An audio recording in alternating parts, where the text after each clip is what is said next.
Alors, on débriefe maintenant et je vais appeler Charlotte de Cocker, Vincent Deloffre et Céline Tondy et vous allez venir vous installer ainsi que Émeraude et Florent. Moi, je prends la tablette sur laquelle vous m'envoyez vos questions, s'il vous plaît, et on va échanger avec nos intervenants. Voilà.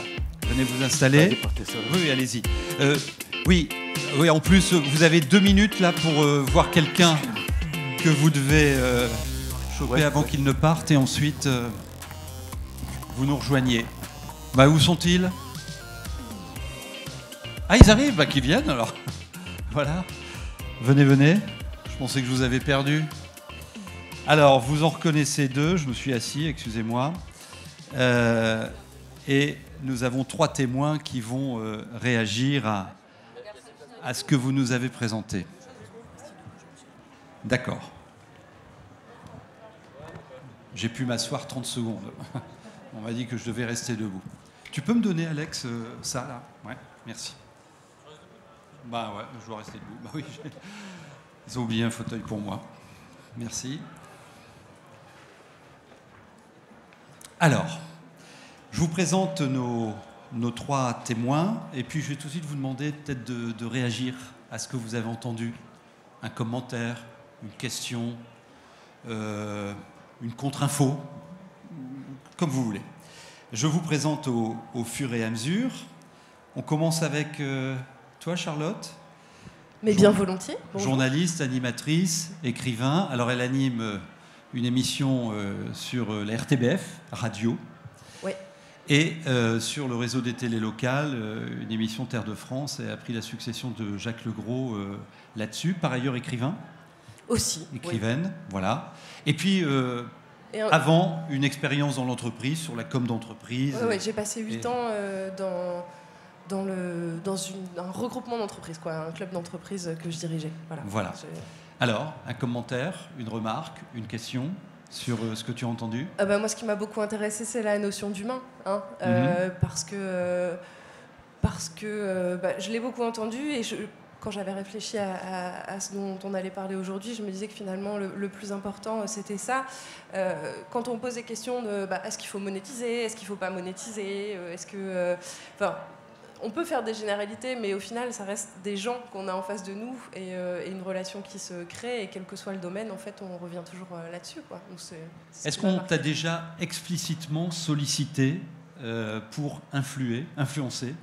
Oui, mais alors, pour des causes plus. En fait, D'accord. En fait, je vais faire la différence entre 2 choses. Un métier de journaliste que j'ai l'impression de plus faire avec Terre de France, qui est une émission de tourisme où on parle des terroirs français et où là, clairement, les offices du tourisme viennent nous voir et nous proposent de parler de différentes choses sur les territoires. Et nous, on va faire un choix. Parce que j'estime que, en tant que journaliste aussi, on ne va pas parler de tout ce qu'on nous demande, de ce dont on nous demande de parler. Et puis, il y a un travail de chroniqueuse aussi, où là, alors je fais pas mal de chroniques humoristiques, en fait. Et là, je m'autorise beaucoup plus de parti pris. En fait, quand je suis journaliste, quand j'ai la casquette journaliste, j'essaie d'avoir une espèce de neutralité, même si bien sûr on n'est jamais neutre. Mais par contre, quand je suis chroniqueuse, je dis ce que je pense.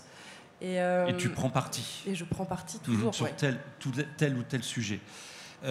Avec le recul, est-ce que tu te dis aujourd'hui, sur un traitement journalistique de tel ou tel sujet, oui, j'ai été influencé. Enfin, moi, j'ai plus d'années d'expérience de journalisme, mais oui, j'ai déjà été influencé, bien sûr. Mais bien sûr, on est influencé tout le temps, et on est influencé par des gens, parce que c'est des rencontres, parce qu'au final, au cours d'un reportage, on rencontre quelqu'un qui va être sympa. Bon, il faut aussi dire les choses.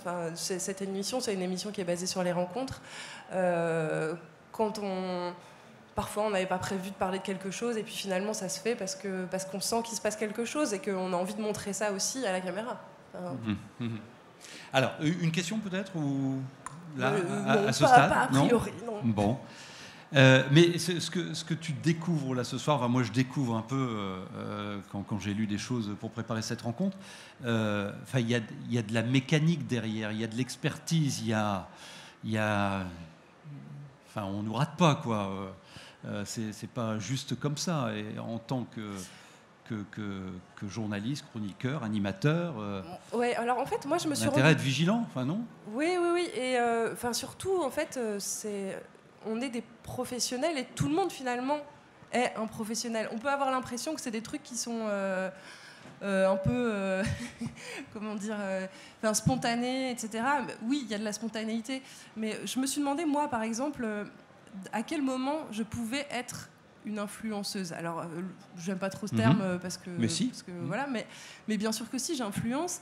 Et je me suis dit, en fait, j'influence de deux manières. Je pense que la première façon d'influencer, c'est en faisant mon métier, bêtement. Je te donne un exemple très simple. Donc tu fais ton métier bêtement. Non, mais si je dis à l'antenne, allez voir ce spectacle, c'est trop bien. Franchement, tout le monde s'en fout. Enfin, non, mais par contre, si je fais une chronique en faisant vraiment mon métier, c'est-à-dire en expliquant pourquoi, et puis en disant pourquoi j'ai aimé, et puis si je fais un contenu de qualité, là, ça a un impact. Les gens m'en parlent, j'ai des retours. On en revient au contenu, voilà. bien sûr. Donc c'est pas juste dire ah ça c'est bien ou ça c'est pas bien. Et on ne trompera pas le client là-dessus, bien sûr. Ça, c'est important. Bon, en même temps, même si tu dis allez voir ce spectacle, c'est trop bien, il y en a qui doivent y aller. Oui, peut-être. C'est en Belgique, hein, RTBF. Alors, très bien. Voilà, une première réaction à chaud. Alors, aux côtés de Charlotte Céline Tondy, qui est cofondatrice une agence maintenant de stratégie d'influence et de relations médias. Moi, je pensais que vous étiez encore une agence de relations RP, mot compte double. Alors, on fait toujours des RP. Mais évidemment, on ne fait plus que des RP, puisque l'écosystème aujourd'hui a vachement changé, donc on a évolué avec. Et puis, nous, à la base aussi, on fait de la communication. Et même, on s'appelle Mocondou pas par hasard, puisqu'on est les deux fondatrices, des conceptrices-rédactrices, donc avec dans notre ADN la stratégie de contenu. Alors, une grosse agence qui compte sur notre territoire, sur notre région. Un commentaire, une remarque sur ces trois keynotes? Alors oui, moi je retiens deux choses. Il y a la notion du temps, l'artisanat, etc. On a presque envie de parler de slow influence. Le côté, vraiment, on prend le temps de construire un relationnel. Ça me paraît essentiel.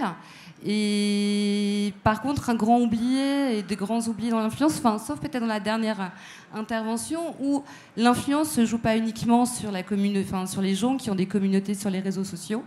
Nous, on travaille évidemment avec ces gens-là, mais pas uniquement avec eux. Et sur des gens, justement, où on ne se pose pas la question du rémunéré ou pas rémunéré, les journalistes, qui sont des gens qui vont influer sur l'opinion et qui, pour le coup, sont retenus parce qu'ils sont indépendants, légitimes et transparents. Et c'est exactement ce qui s'est dit aussi sur l'interne. Nous, on travaille aussi de plus en plus sur nos campagnes, sur des dispositifs à 360 qui partent de l'employé, du vendeur, jusqu'à l'influenceur qui a une communauté sur les réseaux sociaux, en partant des leaders d'opinion, en passant par les leaders d'opinion, ou aussi aux entreprises et acteurs économiques qui font partie de l'écosystème de nos clients.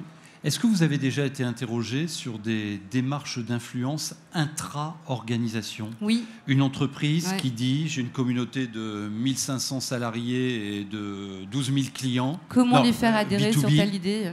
Et comment les faire adhérer à l'idée de on va arrêter le nucléaire? Oui, mais de plus en plus. Et notamment sur nos clients historiques, on travaille ce sujet-là, notamment sur Damar ou sur Kiabi. D'accord. Alors vous reviendrez sur cet exemple tout à l'heure. Alors, je ne savais même pas que votre métier existait. Je vais Vincent Deloff, de le présenter. Bonjour. Responsable du développement commercial d'Ivancy. Le métier de ce garçon, c'est une plateforme d'influenceurs. De matching entre micro-influenceurs. Tiens, tout de suite d'ailleurs, un micro-influenceur, on devient big quand c'est quoi Je ne suis pas trop fan du mot micro-influenceur, mais pour nous, micro-influenceur, ça va par exemple sur Instagram, ça va de 5000 followers jusqu'à 100 000 followers. À 5000 followers? C'est-à-dire quelqu'un comme vous, comme moi, qui a une profession à côté, qui va juste chercher un peu d'expérience Et voilà, c'est comme ça qu'on le définit, nous. C'est-à-dire qu'il va chercher une unicité, une expérience, et on va pouvoir lui offrir des cadeaux sans forcément aller chercher un partenariat rémunéré. Donc ça veut dire, on y reviendra, ça veut dire qu'un des big bang de l'influence sera la massification. Non, c'est la qualité. C'est la qualité. Je pense que c'est un point qui est vital. Nous, on travaille avec beaucoup d'agences notamment, mais à un moment, ça va être aussi la quantité et pouvoir targeter très facilement. Parce que je pense que notamment pour les startups qui sont peut-être dans la salle, c'est très compliqué de découvrir les influenceurs et vendre son produit, c'est extrêmement compliqué. Mais pouvoir passer par des plateformes où directement l'influenceur va pouvoir venir faire son shopping et dire, on se décrit un peu comme un site de shopping en ligne gratuit où les influenceurs viennent, mais à un moment pouvoir directement proposer ses produits et avoir des influenceurs qui nous sélectionnent, c'est quand même beaucoup plus facile. Et c'est pas juste la facilité de Dior ou de L'Oréal et de Sephora.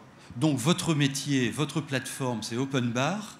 Les influenceurs viennent, choisissent des produits. Est-ce que, dites-le vite, après on reviendra, on creusera le sillon tout à l'heure, mais est-ce que vous vérifiez, c'est une des questions d'ailleurs qui a été posée, je la mets à l'écran, est-ce que vous avez capacité de vérifier l'engagement de l'influenceur qui dit le nouveau parfum Dior, c'est pour moi et tu vas voir comment je vais t'en parler. C'est le point vital. Nous, on a on est une grosse équipe tech, donc on est une trentaine de personnes aujourd'hui. On est connecté aux API de tous les réseaux sociaux. Ce qui fait que lorsque vous faites une campagne, vous avez les influenceurs qui vont dire si oui ou non ils sont intéressés. Et vous, derrière, vous allez pouvoir les sélectionner. Et donc à ce moment-là, vous allez pouvoir cliquer sur le profil de la personne et voir toutes ces infos. C'est-à-dire à la fois le taux d'engagement, l'évolution de son taux d'engagement, ses photos, est-ce qu'il a déjà fait des collaborations. Et donc vous avez finalement toute la donnée. Et nous, derrière, on va même traquer les fake profils. Aujourd'hui, on a 50 000 influenceurs qui sont en France. Dans votre écurie, comment Ivancy, vous avez 50 000 influenceurs. On a 50 000 influenceurs. Voilà. Qui sont référencés, répertoriés. Alors, c'est pas du tout du scrapping, ce sont des gens qu'on est allé chercher. D'accord. Qui ont dit oui, je suis intéressé, je m'inscris. Et après, qui viennent, alors peut-être pas les 100%, mais une très grosse majorité qui va se connecter régulièrement pour venir faire son shopping. Il y a un business model pour vous autour de ça, enfin j'espère. Oui, il y a un business model. Donc, on travaille avec 500 marques aujourd'hui, alors bien qu'on soit assez jeune, puisque on a moins de 2 ans d'existence. La REM vient de la marque, bien sûr. Voilà, exactement. Et la session de produit. On n'a pas à rémunérer. Et la session de produit. Je suis allé sur votre site. Non mais la gamme est intéressante. Je n'ai pas vu de Porsche encore. Mais ce que nous on fait pour les marques, c'est ça va dépendre des réseaux sociaux et des pays, mais on va vraiment lui permettre d'ouvrir les vannes sur la communication, et ça sera intéressant de pouvoir justement voir quelles sont les associations possibles, mais on va permettre de faire en sorte qu'ils puissent faire autant de partenariats qu'ils le souhaitent chaque mois avec des micro-influenceurs. Par exemple, pour vous donner un chiffre, Sephora en moins d'1 an a réalisé 4000 partenariats avec des micro-influenceurs via Evency. Avec 4000 partenariats sur des lancements de produits ou sur la marque Alors, pas forcément sur des lancements de produits. Finalement, les influenceurs, les marques ne vont pas nous utiliser pour du temps fort. Ils vont plutôt l'utiliser sur la durée. D'ailleurs, on leur dit ce qui compte, c'est de pouvoir créer sur la durée. Et donc, sur leurs produits, sur leurs collections, sur leurs produits d'appel, ils vont pouvoir communiquer auprès de micro-influenceurs qui sont eux aussi des ambassadeurs, des acheteurs, des consommateurs. Et donc récupérer le produit pour ensuite en parler à leur communauté. Quelle est, une dernière question, après je vous fais réagir, quelle est votre promesse, votre engagement vis-à-vis de l'annonceur ? Vous engagez sur de l'engagement Je vois où on va.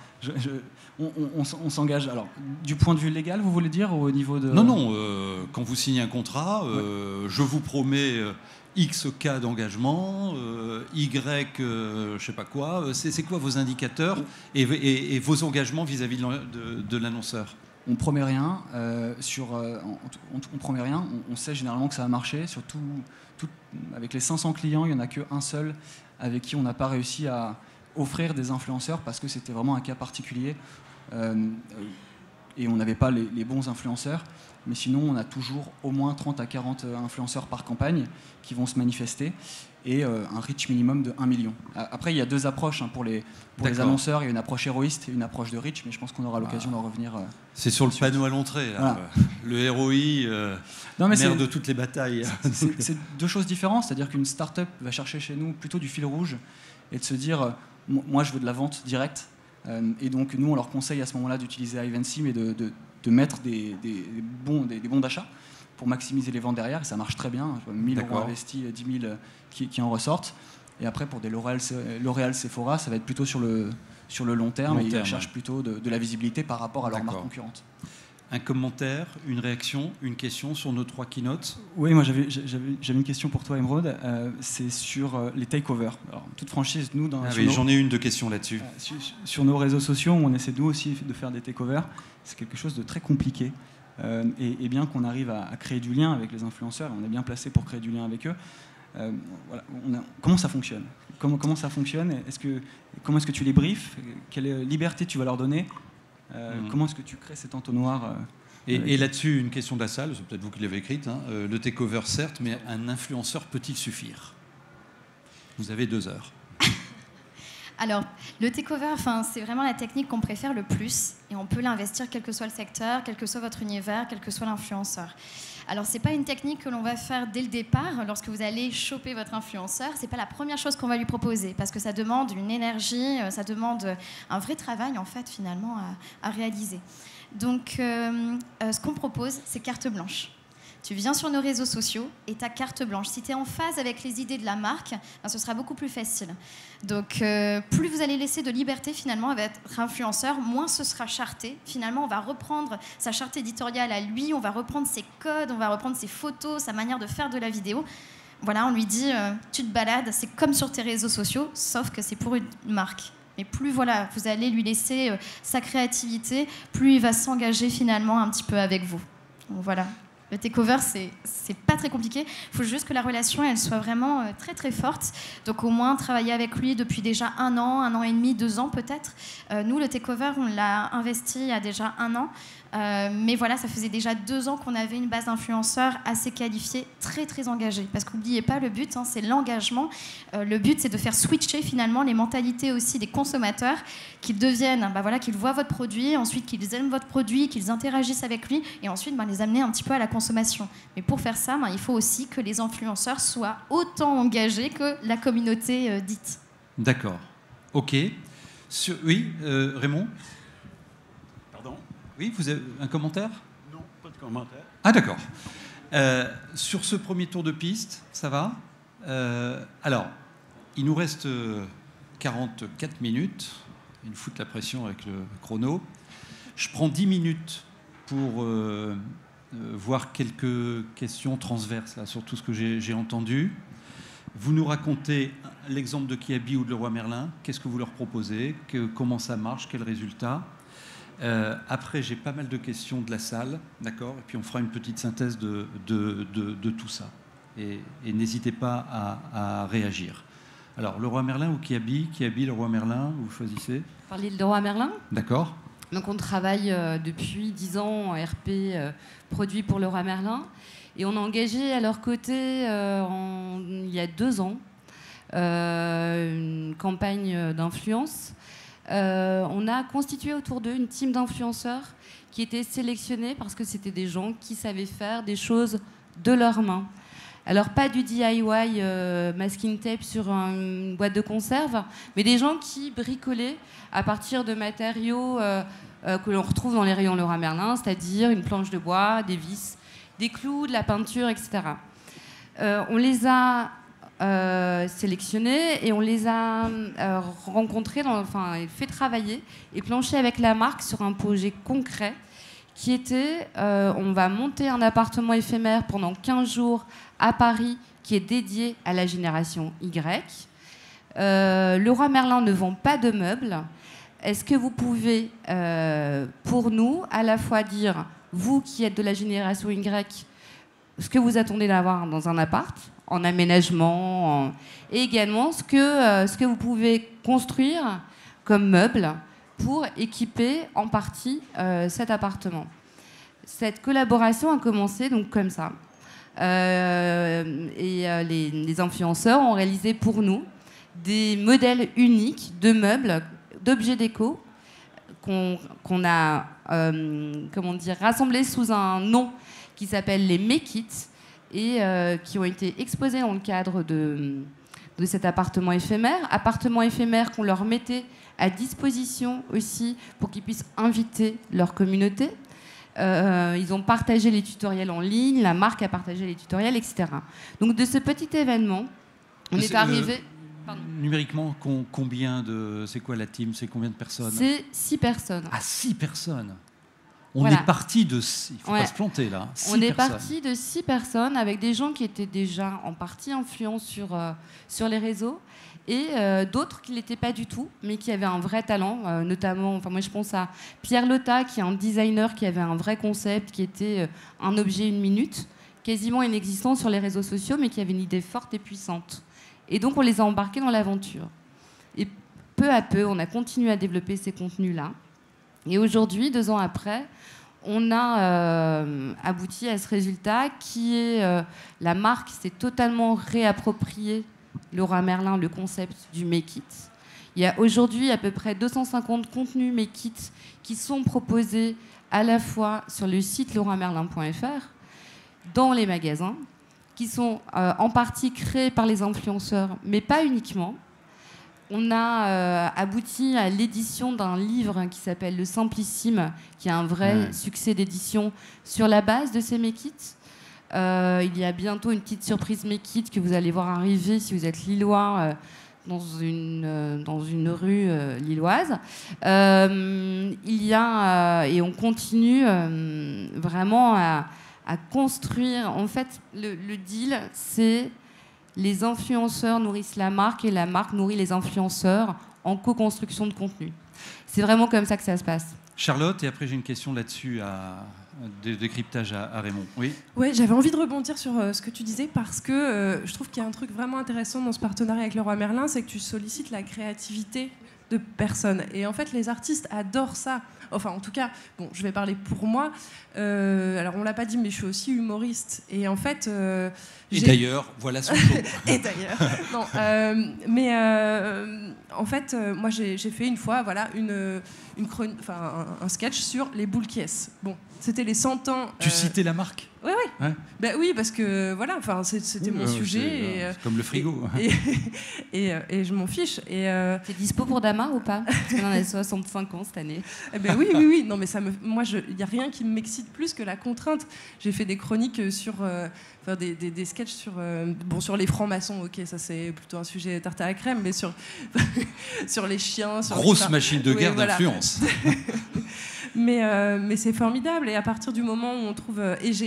c'était absolument gratuitement, en fait. Les boules qui est, c'est même moi qui suis allée les chercher, en fait. Enfin, c'était une campagne de com de leurs 100 ans, et en fait, il se trouve que j'utilise des boules qui est, que c'est un objet qui m'intéresse, mais je trouvais ça super excitant, et puis voilà, ça a fait un sketch,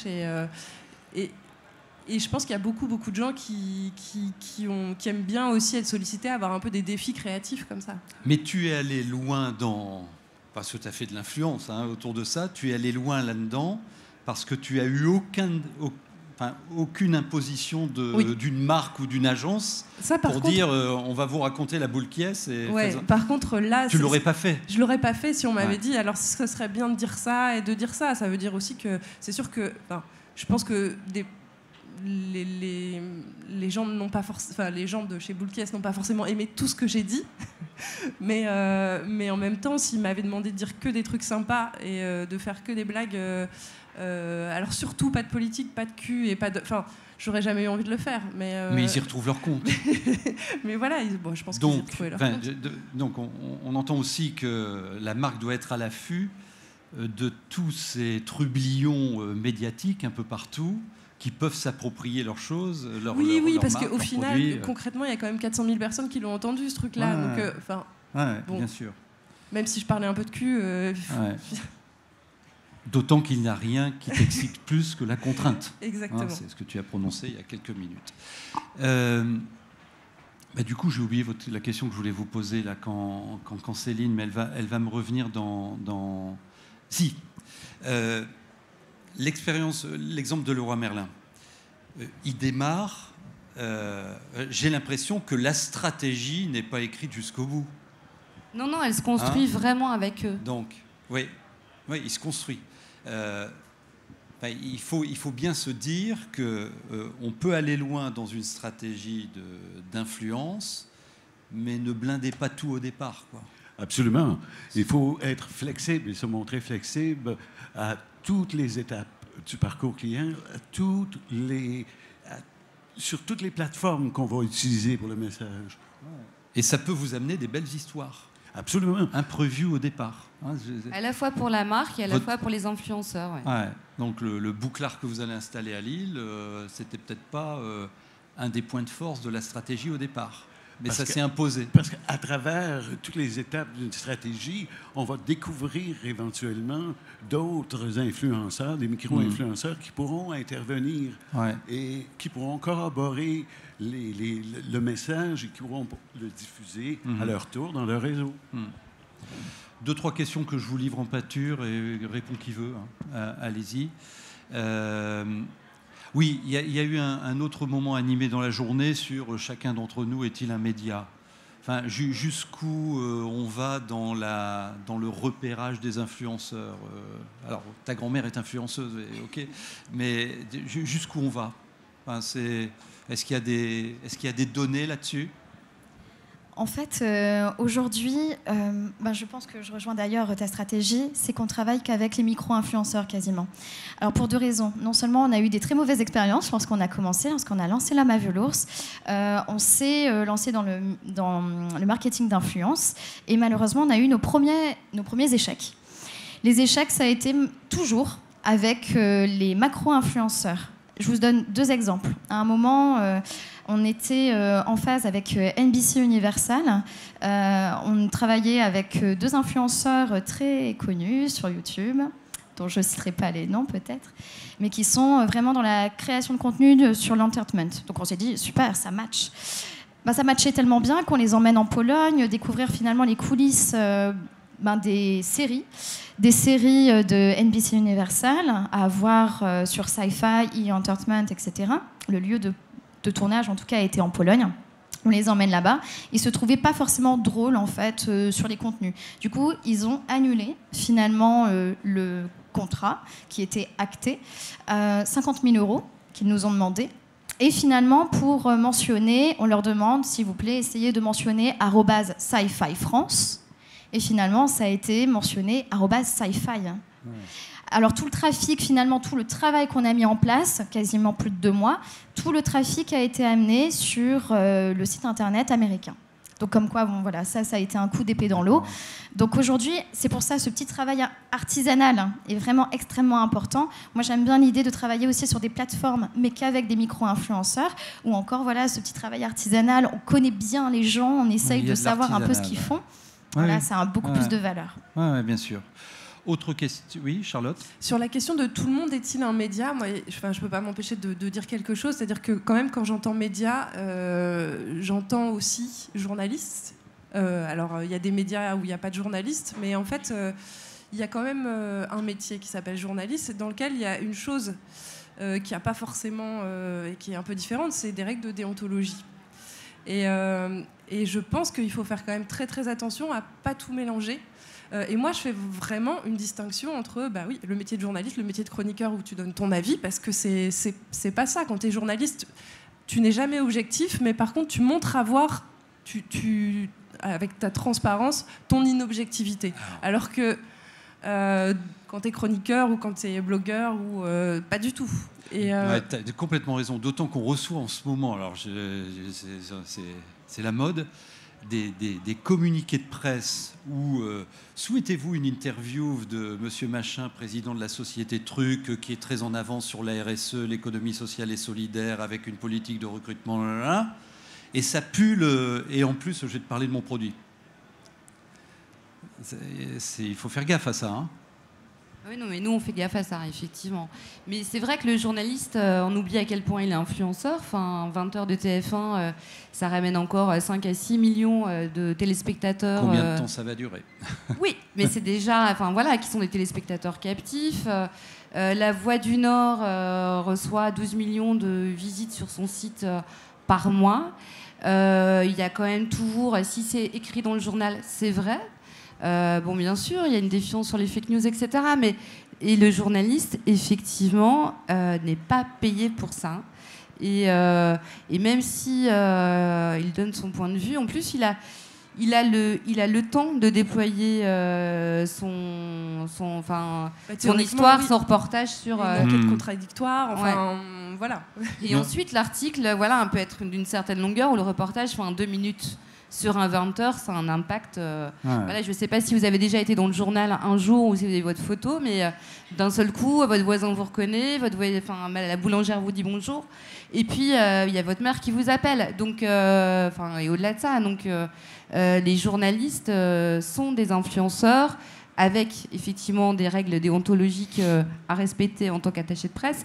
Et justement, tout à l'heure, moi, je me posais la question de à quand des règles déontologiques dans la sphère justement des réseaux sociaux. Est-ce que c'est aux influenceurs aussi à un moment de se poser la question parce que là, ils sont sur une branche qui devient de plus en plus... un univers qui devient de plus en plus pourri, entre guillemets. Très bonne question, Céline. Est-ce que c'est à eux aussi à un moment, se poser cette question-là et légiférer entre les règles très bonne question, de conduite. Et je vais même plus loin, je vous pose la question. Est-ce qu'on ne va pas voir rapidement des réseaux sociaux qui vont dire on arrête les conneries là parce que vous faites de l'argent et nous, on passe pas à la caisse. Il y a des marques qui quittent aussi certains réseaux sociaux, type Facebook, Twitter, parce que c'est aussi des réseaux sur lesquels il y a beaucoup de haters, il y a beaucoup de fake news, il y a beaucoup de racisme. Donc il y a aussi des marques qui quittent certains réseaux. Bien sûr. Alors, Procter, la première. Alors, Florent, Raymond, Vincent.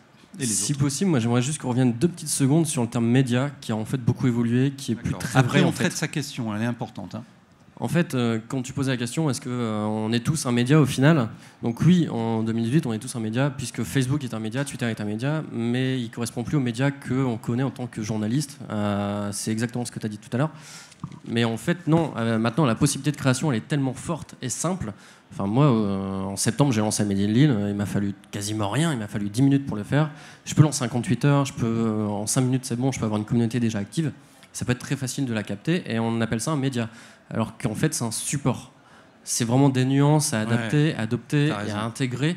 Et c'est très fort, en fait. C'est là où, en fait, il faut se méfier des articles qui décrivent tout, qui décrivent qu'un support, c'est un média, qu'un média, c'est un support. Non, c'est des choses différentes. Et le terme média, en fait, il réunit 2 termes aujourd'hui. Et il faut faire attention à ne pas trop les confondre, en fait. Oui, très important. Qui veut commenter l'alerte exprimée par Céline jusqu'à... Raymond, Vincent, Raymond. Il existe actuellement pour les blogueurs des codes éthiques personnels que certains blogueurs respectent, d'autres non. Aux États-Unis, ils sont allés plus loin avec un code des curateurs. Il ne s'agit pas d'une règle qui est contrôlée par une instance gouvernementale, mais il y a un certain code d'éthique qui est en train de se créer justement pour faire un certain ménage avec ceux que j'appelle les influenceurs ATI et les véritables influenceurs, micro-influenceurs ou influenceurs de niche qui pourront véhiculer un message correct et pertinent pour une marque. Donc, à ce niveau-là, il y a déjà, je pense, un peu d'amélioration qui est en train de s'apporter. Mais c'est très vrai, il y a de l'éthique. Au-delà de ça, ce qu'on peut voir, notamment au UK, c'est la mise en place d'une loi sur le placement de produits qui risque de bientôt arriver. C'est pas encore le cas en France, donc c'est quelque chose que nous, on suit de... Le CSA a édicté une règle il y a 2 ans, quand même, là-dessus. Mais c'est vrai que nous, on suit de ça de très très près, parce qu'aujourd'hui, nous, finalement, c'est particulier parce qu'on est sur du cadeau. Donc c'est encore différent. Cela dit, on force l'influenceur, le micro-influenceur, super client, on l'appelle un peu comme on veut, à ajouter un hashtag sur le fait que c'est un cadeau, donc free product. Et ça doit tout le temps être inscrit. C'est une des rares règles, une des seules règles qu'on a, et ça, c'est nécessaire. Parce que c'est porte ouverte. Je me permets un petit exemple. Je produis une météo, moi, quotidienne. Elle fait 60-70 000 vues par jour. Et j'ai déjà réfléchi, c'est pas un journaliste qui la présente, c'est un animateur, à lui faire dire des choses d'annonceur et à le faire payer. Je peux le faire aujourd'hui. Bien sûr, vous pouvez. Mais on peut discuter après. Je serais ravi de vous voir sur Ivancy. Ah ouais. Je serais ravi de vous ajouter sur Ivancy. On a 62. La météo, ça cartonne. On sait bien. Aujourd'hui, mais très vite, en même temps que je fais ça, je me dis, les réseaux, ils vont bientôt me dire, bon, ça va bien, je la supprime. Ils m'ont déjà supprimé des billboards de météo. Donc ils vont réagir, les réseaux, là, face à la montée des influenceurs, non ? YouTube a réagi, hein. YouTube l'a encadré. Ils ont épinglé plusieurs très grosses youtubeuses au UK et aux US. Après, aujourd'hui, d'une certaine manière, ils réagissent. On a par exemple tout le nouvel algorithme de Facebook et Instagram, il va dans ce sens-là. Aujourd'hui, sur Facebook, c'est impossible. Les robots d'émeraude. C'est pratiquement impossible d'avoir un fort reach. D'ailleurs, nous, on n'est pas sur Facebook. On est sur Instagram, sur Snapchat, sur YouTube et sur les blogs. Donc oui, il est possible qu'un jour, Instagram aille dans ce sens. Après, est-ce que c'est leur cœur de métier ? Est-ce qu'ils en ont la volonté ? En même temps, il y a aussi une bande grise. Pour eux, c'est aussi profitable. Aujourd'hui, je ne sais pas combien de milliers de profils ont plus de 50 000 followers. C'est aussi profitable pour eux, tout ce contenu qui se crée. D'accord. Ok. Florent ? Il y a une petite chose quand même. Hein. Moi, j'ai un souvenir ému de ce qu'on appelait avant la netiquette. Voilà, c'est l'éthique un petit peu de chaque internaute qui viendrait s'en servir, d'aller naviguer un peu. Et en fait, ça c'est un truc qui revient très souvent. En fait, à chaque fois qu'il y a une nouvelle plateforme qui est disponible, on se dit putain, allez, on va faire des trucs bien, on va leur imposer des lois, et on va leur dire ça tu peux, ça tu peux pas, ça tu peux, ça tu peux pas. Et en fait, on n'a jamais réussi à le faire, mais depuis la nuit des temps, il suffit de regarder. Est-ce qu'on a le droit de tuer quelqu'un ? Non, c'est interdit. Est-ce qu'on a le droit de rouler au-dessus de la limite de vitesse ? Non, c'est interdit. Mais il y a des gens qui le font quand même. Alors, c'est volontairement provocateur, mais c'est juste que imposer des choses aux gens, c'est pas possible. Par contre, les guider, c'est la démarche de Facebook. Dans tous les cas, Facebook, qui vous invite à prendre conscience de ce que vous faites. C'est ce qu'il fait très naturellement dans sa FAQ. Donc après, il faut quand même faire l'effort de partir dans la FAQ de Facebook. C'est pas toujours évident. Ou même lorsque vous vous inscrivez en fait sur un nouveau réseau social, vous avez les fameuses conditions générales d'utilisation que tout le monde lit, évidemment. Bien sûr. La petite case à cocher, on va pas se mentir, tout le monde le lit. Et en fait, là-dedans, c'est déjà décrit tout ce qu'on a le droit de faire et pas de faire. Ouais. Mais on reste des êtres humains très sympathiques à ne pas aimer les manuels d'utilisation. Les questions de la salle, oui. Non, si je puis me permettre, il ne faut pas oublier que, surtout Instagram, c'est le réseau social du lifestyle. Nous, on travaille beaucoup sur Instagram. Et c'est avant tout des biens de consommation. Les gens, les micro-influenceurs, ceux qui ont entre 5 et 100K followers, ils présentent des produits. Ils présentent leur vie. Et dans leur vie, il y a une énorme partie de consommation. Donc parler d'éthique, finalement, moi j'ai envie de dire, c'est la société d'aujourd'hui, c'est aussi comme ça qu'on vit, et ce n'est pas juste en postant des photos de la plage où il n'y a strictement aucun produit, strictement aucune marque, que ça fonctionne, parce que malheureusement, ou heureusement, je ne sais pas, après ça c'est une question morale, mais c'est comme ça que la société est construite aujourd'hui. J'ai un réseau de 5, je reprends mon exemple de tout à l'heure, j'ai un réseau de 5 pizzerias, et je dis, allez, j'ai pas de budget de pub, je claque 5 000 € par an sur le journal du quartier ou des trucs, mais bon, pas de stratégie. Pour 5 000 €, vous pouvez me faire un truc ?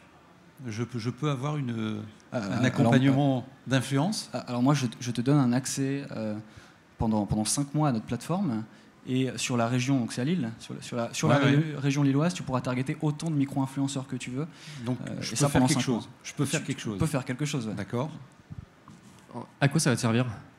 En fait, c'est surtout aller chercher des clients, aller chercher des influenceurs qui montrent mes pizzas, enfin toutes les mécaniques que vous avez, il rigole à côté, toutes les mécaniques que vous nous avez expliquées. Mais elles sont comment tes pizzas ?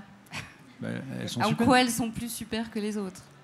Alors, je trouve ça très pertinent en fait toutes les questions, parce que ce qui veut vous pousser à vous dire, c'est d'abord une stratégie. Il faut penser avant le concept, avant le budget. Il faut penser à pourquoi on le fait, quel est le message, et après tout ça, on va pouvoir répondre à la demande avec des concepts particuliers. Alors avec 5 000 €, j'avoue, on ne peut pas aller méga loin. En tout cas, lorsqu'on est sur un accompagnement sur 1 an sur les réseaux sociaux. Après, on va faire peut-être une petite campagne, ou 2 en tout cas, 2 500 € peut-être la campagne. De campagne, soit de marketing d'influence, mais accompagné avec autre chose. Mais parce que le pizzaiolo est très héroïste, comme chacun le sait. Et peut-être que tout ce qu'il te faut, c'est simplement un joli panneau qui dit pizzeria, elle est là, et les meilleures pizzas de Lille, elles sont là. Et tu n'as peut-être pas besoin d'un marketing d'influence, en fait. D'accord. Les questions de la salle, on les traite, il y en a de nombreuses et très intéressantes et très pointues. Alors, le droit d'auteur s'applique-t-il aux créations des influenceurs, dans le cas du Make It notamment ? En fait, oui. Du coup, c'est une création sur laquelle la marque négocie le tout droit cédé, comme une création, comme pour de la photo, etc. Tout droit cédé dans une limite de temps, etc. Donc oui, il y a un droit, il y a un droit à l'utilisation de cette création qui est négocié avec l'influenceur et le blogueur. Vous contractez, oui. On signe des choses avec l'influenceur. D'accord. Ouais. D'accord. Ouais. Ok. D'autres commentaires là-dessus? C'est bon? Ah oui, quelle différence entre influenceur et ambassadeur? Ambassadeur de marque, ça existe depuis longtemps. Bon, c'est le niveau dessus. Vous voulez... Nous, on fait un peu la distinction, c'est plutôt les ambassadeurs, c'est les gens qui sont déjà actifs d'un point de vue naturel. C'est-à-dire, c'est par exemple des ambassadeurs internes, mais par contre, les influenceurs, c'est autre chose. C'est les gens qu'on ne connaît pas, qui sont extérieurs, mais on va pouvoir les influencer indirectement pour pouvoir co-créer du contenu ensemble. Mais les ambassadeurs, c'est des gens qui sont naturellement plutôt acquis. Nous, on arrive à faire cette distinction-là. Après, chacun a peut-être sa définition qui peut être différente. Raymond, vous nous disiez qu'aux États-Unis, ils ont déjà avancé sur une déontologie, un guide de bonne conduite. Quels sont les petits conseils pragmatiques aux marques pour repérer là où elles franchissent les lignes de la déontologie? Si un blogueur blogue un jour sur une marque et l'autre jour sur sa marque concurrente, il y a lieu de se poser des questions. C'est du cas par cas, je crois. Et lorsqu'on fait sa recherche d'influenceur, c'est à ce moment qu'on ne peut être en mesure de pouvoir comprendre si le message est authentique de cet influenceur. Donc, si ça correspond à ce que l'on veut faire comme stratégie et qu'on a découvert avec nos recherches que l'influenceur a un message qui est authentique, qui rejoint une communauté dans le même sens de ce qu'on veut faire, voilà, on a décelé ceux qui sont les vrais et ceux qui se disent influenceurs et qui, dans le fond, disent à peu près n'importe quoi.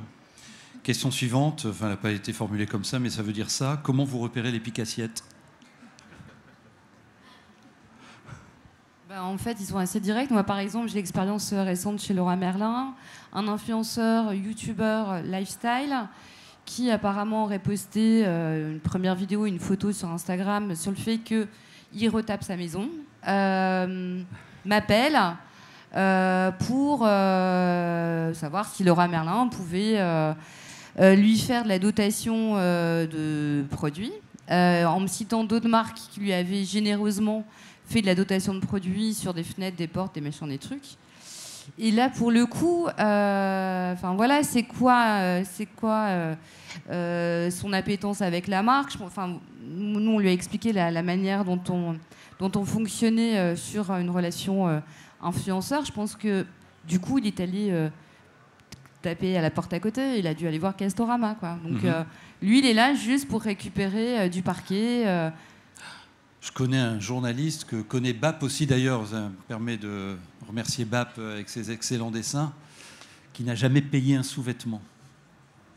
Il est testeur, influenceur, mais depuis 30 ans. Voilà. Et alors, influenceur dans le sous-vêtement, ça consiste... qu'est-ce qu'on poste comme contenu, en fait? Non, mais c'était il y a 30 ans, donc à l'époque, il ne postait rien du tout. Donc il montrait, c'est pire que ça. C'est ça, il se baladait grand place. Vincent? Je crois que comme Florent l'a dit pour terminer sa keynote tout à l'heure, l'engagement c'est tout. Et si on passe son temps à être à gauche, être à droite, changer de marque, tous les posts qu'on va faire ne sont que des posts sponsorisés, à un moment ça se voit, et le taux d'engagement est bas. C'est déjà assez dur d'avoir un taux d'engagement supérieur à 5%. Donc, ça ne trompe pas. Ça ne trompe pas. Et alors nous, ce qu'on fait, comme on est connecté aux API de tous les réseaux sociaux, on voit l'évolution, de leur taux d'engagement, et on se met directement des alertes lorsqu'il y a un problème, et on les contacte directement. Ah oui. Encore plus intéressant, on fait ça à l'inverse, ça veut dire qu'on est capable de dire, tiens, cette personne, c'est peut-être une star. Cette personne, son évolution sur la dernière année, il y a quelque chose qui marque, et on pense qu'elle va aller très loin. Ça, on essaie beaucoup de travailler pour pouvoir aussi proposer des offres qui vont être liées à ça. Mais on pourra aussi faire l'inverse. Ouais, d'accord, intéressant. Question pour Florent. Conseil de Florent, multiplier les canaux, hein, c'est ce que tu disais tout à l'heure, ok, mais souvent un influenceur est déjà multicanal, alors comment mieux les multiplier? C'est une jolie question. En fait, il suffit des fois juste de poser des questions et d'avoir une relation humaine et pas une relation commerciale. Donc, je sais que moi, je parle beaucoup d'humain et que je suis un peu saoulant avec ça. Mais justement, s'il est multicanal et si on a envie de multiplier encore plus, il faut déjà se poser soi-même les questions de sur quel canal on a envie d'aller, sur quels canaux sont mes cibles finales. Parce que c'est pas l'influenceur que je cible, c'est ceux qui les influencent. Donc c'est plutôt comme ça qu'il faut réfléchir et qui nous permettent de démultiplier les différents supports sur lesquels aller. C'est là aussi le terme de canal, il devient de plus en plus compliqué à bien déterminer.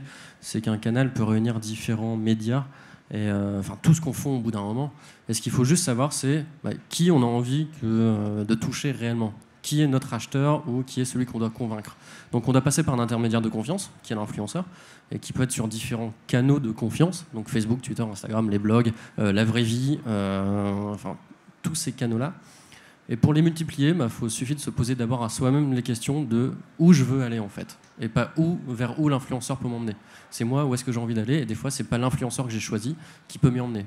C'est parfois celui qui est juste à côté. Sur ton expérience de Made in Lille, donc aujourd'hui une centaine d'influenceurs, tu animes, il n'y a pas de notion pécuniaire dans la plateforme, hein, c'est la rencontre, je privilégie l'humain, tout ça. Est-ce que tu penses à un moment que ça pourra verser dans le côté sombre de la force et avoir une dimension commerciale? Je pense à une amie qui est diététicienne.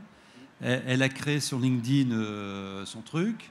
Et là, chaque jour, elle a 10 demandes. Donc, elle commence à avoir une communauté de folie. Elle n'a presque rien demandé. Et elle se dit, tiens,